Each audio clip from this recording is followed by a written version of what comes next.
Good morning, good afternoon. I am so delighted I had the opportunity to meet with a friend of ours Sunday night.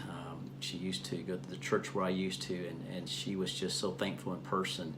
Probably about a year ago, I was doing a fast and praying for people, intercession time, and she said, Richard, when you sent out the prayer cloth, I truly believe, because of the point of contact, that my son came back. And so I just don't, words have no description how I am feeling inside. And she was just breaking down and crying.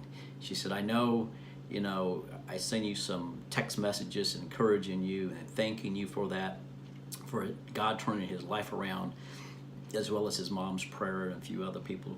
But I just say this to say that, is that there's always hope. There's always hope. And so I take that to heart to say, Lord, I'm thankful that you interceded on behalf of her son.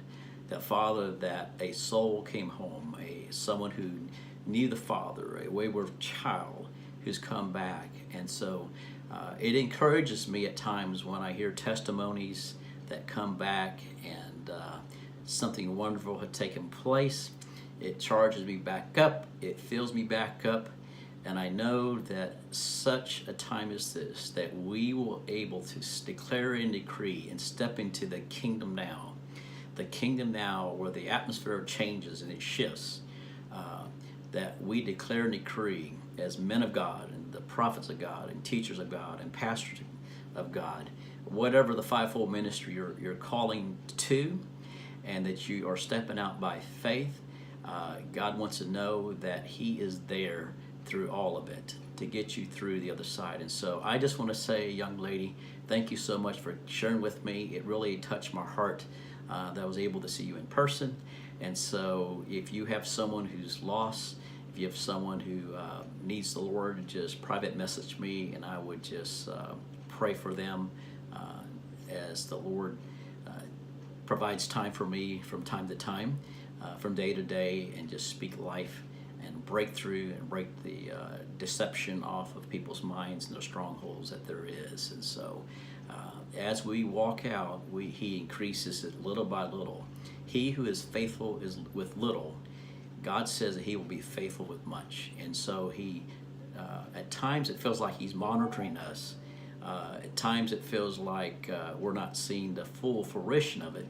But I will promise you, in my life, it wasn't till after the age of 50 that I see God do signs and wonders and demonstration. Oh yes, I had the word. Oh yes, it was bringing preach. And yes, those things are fabulous and great. And yes, you can't take healings with you to heaven. Yes, you can't take the other things, miracles to heaven. You can only take salvation. And I appreciate Charlie mentioning that to me to remind me those things are absolutely true. And so we just need to glorify him, to know that it is all the things above that God wants to do. So be thankful. Know this: if he can save one son, he can save yours, he can save mine. Say a prayer for mine. Say we'll agree upon those things. And so be blessed today. And I just want to share from my heart that it just touched me. It touched me because I knew that, Lord, if you can do it for one individual, God, you can do it again. Only believe, and he will do it again. Be blessed today. Talk to you later. Bye.